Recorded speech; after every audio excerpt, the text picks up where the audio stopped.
A woman will literally rewrite the entire story of your relationship inside her head. She'll rehearse the breakup speech more new and mentally move on, all because you failed to do something she desperately wanted but refused to ask for.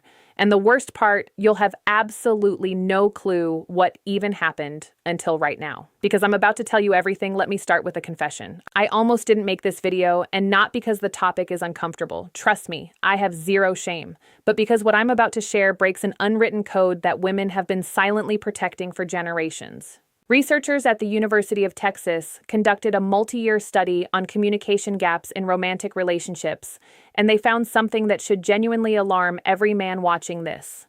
72% of women admitted to wanting specific behaviors from their partner that they had never once verbally requested. Not because they forgot, not because it wasn't important, because they believed that having to ask would strip the behavior of its meaning entirely. She would rather go without the things she wants than have to explain it to you. That's not stubbornness. That's not a flaw. That's wiring. And if you don't understand that wiring, you will keep losing women who are completely in love with you, and you'll never understand why women rarely say what they truly want, why they left. Now, I titled this video Dirty for a reason, but probably not the reason you're thinking. Some of these are physically intimate, sure, but most of them are dirty in a different way. They're the thoughts she buries because society told her wanting them makes her too much, too needy, too traditional, too intense. So she shoves them into a mental vault, locks it, swallows the key, and prays that somehow you just figure it out. Well, today is the day you figure it out. And I'll warn you, number 3 on this list is the one that breaks most relationships silently, invisibly, without a single argument. It just erodes things until one day she's gone, and you're holding your phone wondering when everything changed. So, pay attention when we get there. Here we go. Number 7, interrupt overthinking with physical certainty. Every woman has a version of this moment. She's spiraling. Maybe it's about work. Maybe it's about something her mother said. Maybe it's about a comment her friend made 3 days ago that she's been mentally dissecting with forensic precision. Her brain is running 17 tabs and none of them are loading properly. What most men do in the situation is try to fix it. They start troubleshooting. Well, have you tried talking to your boss? Maybe just don't respond to her text. And from a logical standpoint, that makes perfect sense. Problem identified, solution offered, case closed. But here's what she actually wants and what she will chew her own off before requesting. She wants you to walk over without saying a single word. Take her face in both hands and kiss her forehead or pull her against your chest and just hold there. No advice, no commentary, just your physical presence communicating something that words consistently fail to deliver. I'm here, I'm solid. You can fall apart for a second because I'm not going anywhere. Neuroscientist Dr. Tiffany Field, who founded the Touch Research Institute at the University of Miami, has published over 100 studies proving that physical touch reduces cortisol levels by up to 31% within minutes. But here's what the data doesn't capture: the snort's emotional weight of unsolicited touch. Secret number 1, emotional safety from someone you trust. That's not just stress relief, that's safety made physical. She snorts. Won't ask for this because asking for comfort feels like admitting weakness. Most women have been conditioned to handle everything themselves. Requesting to be held feels like filing a formal complaint against her own independence. So she spirals alone and quietly resents that you didn't notice. You don't need to read her mind. You need to read her shoulders. If they're tense, if she's gone quiet, if she's scrolling her phone but clearly not absorbing anything, that's your signal. Don't ask what's wrong. Just close the distance and be the interruption her nervous system is begging for. Number 6, say her name during intimate moments and not just those moments. There's something neurologically electric about hearing your own name spoken by someone you're attracted to. A study from the journal Brain Research found that hearing your own name activates specific regions of the left hemisphere associated with self-representation and identity processing. Your name is the one word in any language that your brain treats as fundamentally yours. Now, apply that to intimacy, not just physical intimacy, though. Yes, absolutely that, but also the quiet moments when you're cooking together and he says your name before asking you to hand him the salt. When you're walking ahead of him and he calls your name just to make you turn around so he can look at you. When he's telling a story to his friends and says, "So then Sarah turns to me." And the fact that she exists in his narrative by name, not as my girlfriend or she, but as her. Most men default to pet names, babe, baby, hun. Those are warm and familiar, but also generic. Every woman he's ever dated was probably babe at some point. Her name, though, that's exclusively hers.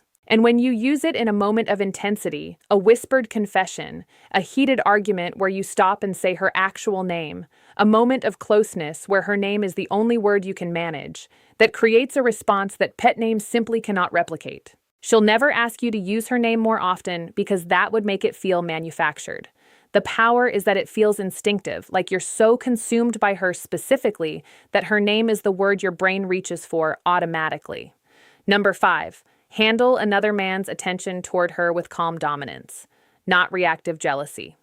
This one is spicy, and I know it's going to trigger some debate, so let me be precise. She does not want you to start a fight or make a scene. That's not attractive. That's a liability. But she also doesn't want you to be completely unbothered. If another man is clearly flirting with her and you just sit there sipping your drink with zero reaction, she registers that. And what she registers is not, wow, he's so secure. Secret number 2, calm, masculine confidence. What she registers is he doesn't care enough to respond. The sweet spot is calm, measured possessiveness.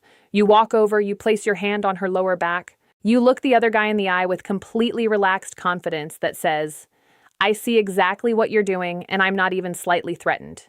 But she's with me and we both know it. Maybe you extend a handshake. Maybe you introduce yourself. Maybe you simply redirect the conversation with a casual smile that communicates absolute ownership of the situation. Evolutionary psychologist Dr. David Buss found that women consistently rated proportional mate guarding as attractive. The keyword is proportional. Too much and she feels controlled. Too little and she feels unvalued.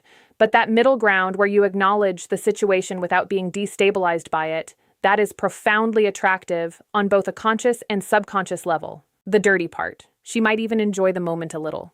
Not because she wants to make you jealous, but because your response tells her everything about your confidence, your investment, and your willingness to claim her without caging her. That distinction, claiming versus caging, is where most guys get it catastrophically wrong. Number 4, take something off her plate without announcing it. This is the silent killer of female attraction, and almost nobody is talking about it.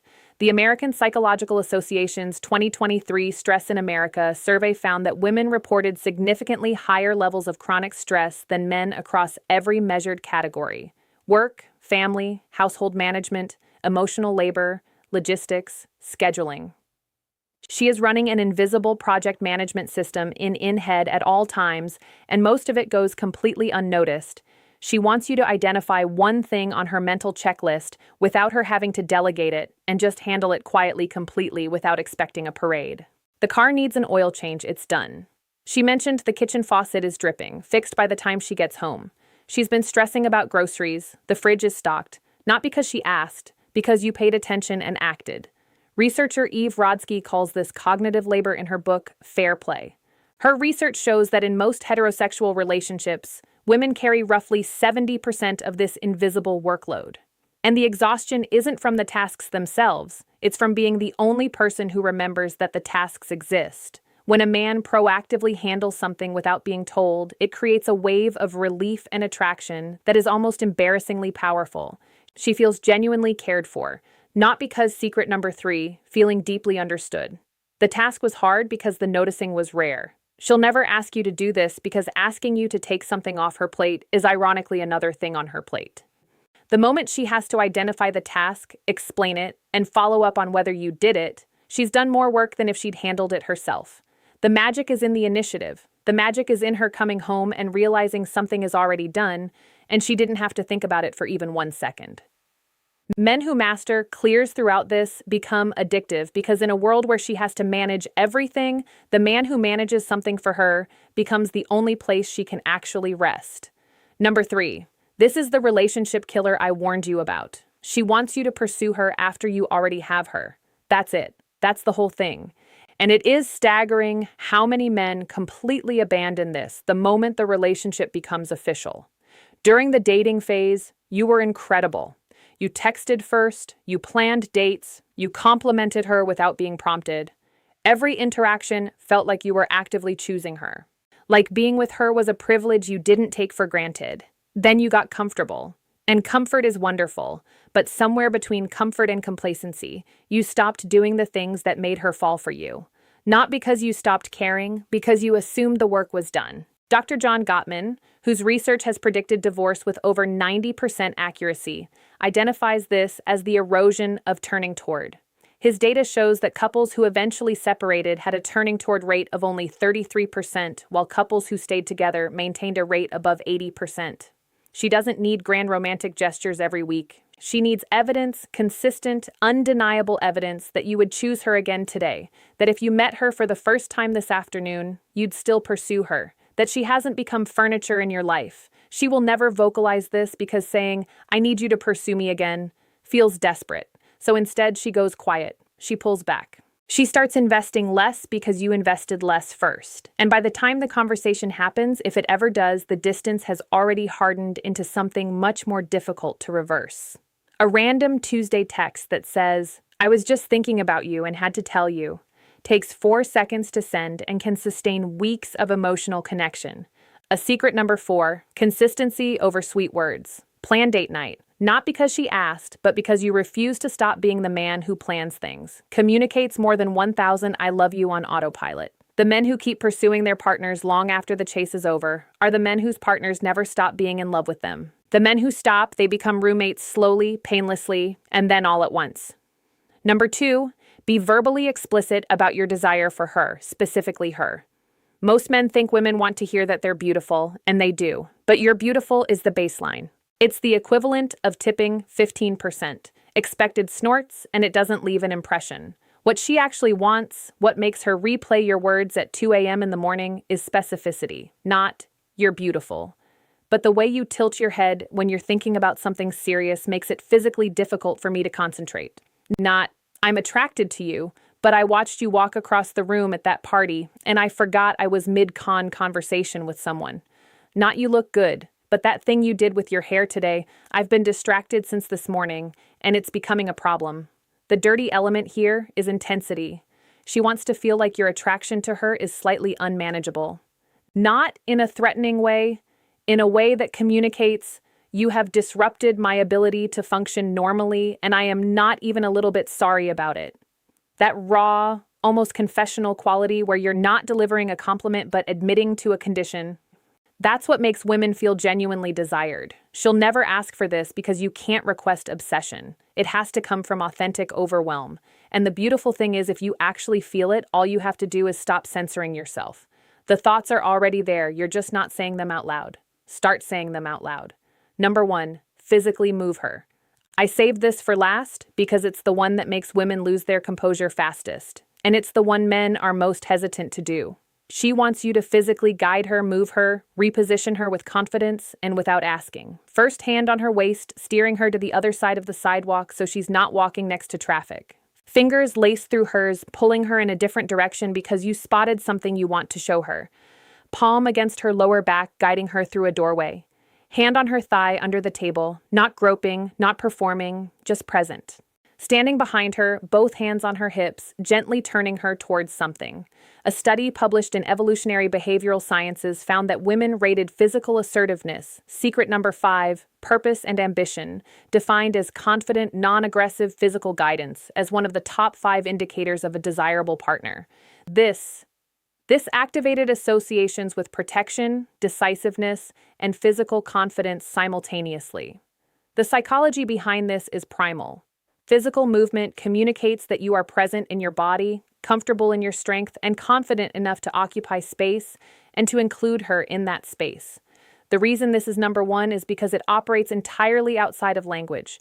You can't fake this with words, you can't text it. It only exists in real time, in the electricity of physical proximity, and the confidence to close that distance without hesitation. She will never say, "I wish you would just grab me and move me where you want me." But every time your hand finds her waist and redirects her, every time you pull her closer without explanation, you become the man she compares every fictional character and every passing fantasy to. And none of them win because they're not real. And you're standing right there with your hand on her back, proving that reality is better. So now you have them 7 things women have been silently wishing for and stubbornly refusing to verbalize since the beginning of recorded romantic history. The fact that you watched this entire video tells me you're not the kind of man who assumes he already knows everything. You're the kind who actually wants to understand. That quality alone puts you ahead of 90% of the men she's ever encountered. But knowledge without action is just trivia. I didn't make this video so you could store these as interesting facts. I made it so you could use them tonight, tomorrow, in the next quiet moment where you choose between playing it safe and doing something that actually makes her feel something. Choose the second option every time. Now here's something that ties everything together in a way that might genuinely change your next interaction with her. While you've been sitting here learning what she secretly wants, there's an entirely separate reality playing out on her end that you're probably blind to. She's been watching YouTube, she's been evaluating, calculating, and in many cases, she's already made her decision about you. The verdict is in, and she's not sharing it. The video appearing on your screen right now is called 4 Clear Signs She's Already Chosen You But Isn't Telling You. And if you don't watch it next, everything you just learned becomes only half the equation. Knowing what she wants is powerful, but recognizing when she's already decided you're the one, that's the difference between a man who's trying and who's already won without realizing it. It's right there. Go watch it now. Subscribe to Lauren Couple Circle for more insights on female psychology, attraction, and real relationship dynamics. Thanks for watching, and we'll see you in the next.